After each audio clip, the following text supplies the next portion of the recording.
President Donald Trump hosting the Italian Prime Minister at the White House today, saying he's 100% sure his administration can make a trade deal with the European Union by the end of his 90-day pause on the 20% tariffs he had imposed on its member nations. Sinclair National Correspondent Atra Al-Nashar has the latest.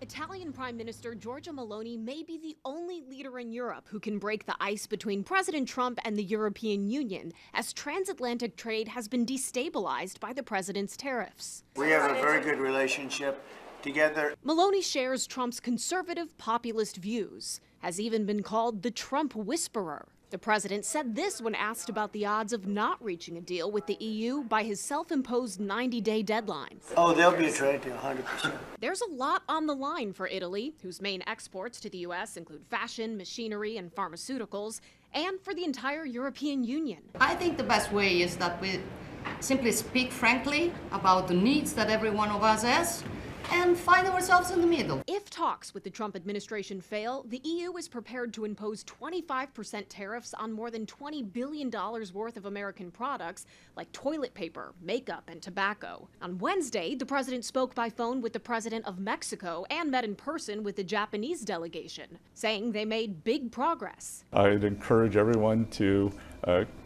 come fast and come with a great deal. Dozens of countries are looking to negotiate with the White House in order to get tariffs lowered, but some world leaders are using this moment of uncertainty with the U.S. to strengthen their ties with China.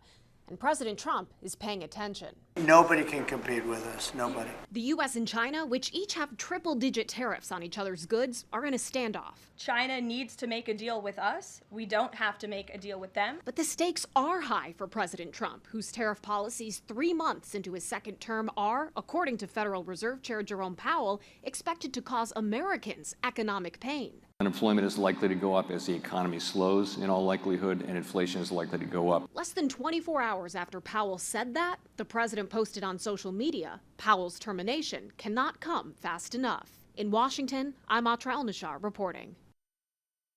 Senior U.S. officials met with Ukrainian officials in France today as President Trump continues his work to end the war in Ukraine.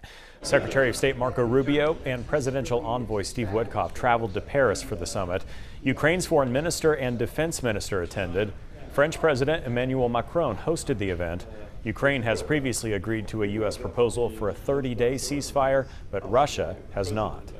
Talks between the U.S. and Iran over its nuclear program are, quote, in a very crucial stage.